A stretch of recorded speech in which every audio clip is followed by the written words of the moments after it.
بسم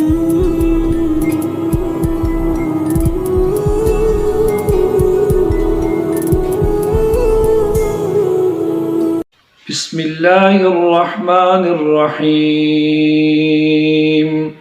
قل ان الفضل بید اللہ یؤتیہ من یشاء واللہ واسع علیم یختص برحمتہ من یشاء واللہ ذو الفضل العظیم۔ تیسرا پارہ سورت آل عمران، آیت نمبر 73 اور 74۔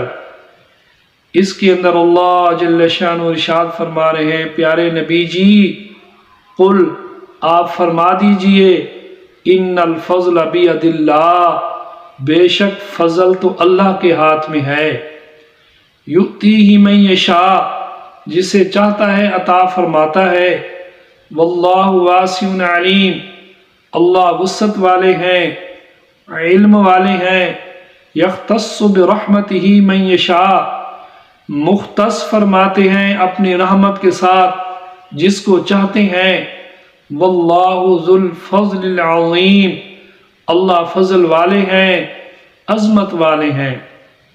ایمان والے کا یہ عقیدہ ہے، نظریہ ہے کہ ساری نعمتیں اللہ کی طرف سے ملتی ہیں، اور اللہ پاک ارشاد فرما رہے ہیں ان تعدوا نعمت اللہ لا تحصوها، میرے بندو تم سارے مل جاؤ میری ایک نعمت کو شمار کرنا چاہو تو شمار نہیں کر سکتے۔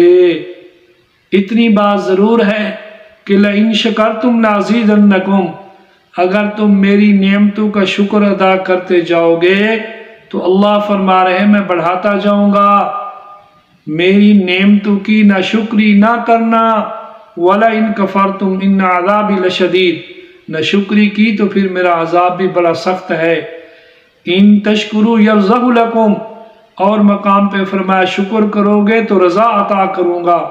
وَلَا يَرْضَى لِعِبَادِهِ الْكُفْرِ، اللہ پاک ناشکری سے راضی نہیں ہوتے، رضا نہیں دیتے۔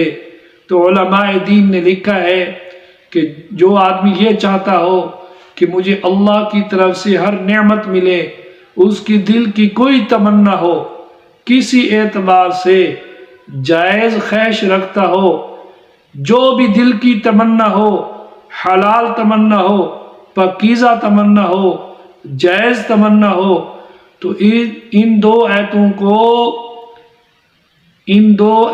کو صبح و شام 3 مرتبہ پڑھا کرے، اللہ سے دعا کیا کرے، تو ان آیتوں کی برکت کی وجہ سے اللہ پاک اس کی دل کی مراد پوری فرمائیں گے۔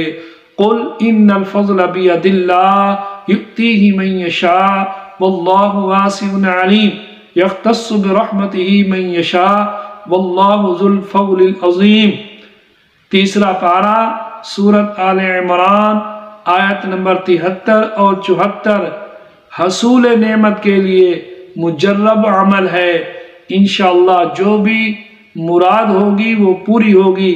اللہ پاک یقین کی دولت سے نوازے اور بصفت تبلیغ آگے بتانے کی توفیق عطا فرمائے۔ وآخر دعوانا ان الحمد للہ رب العالمین۔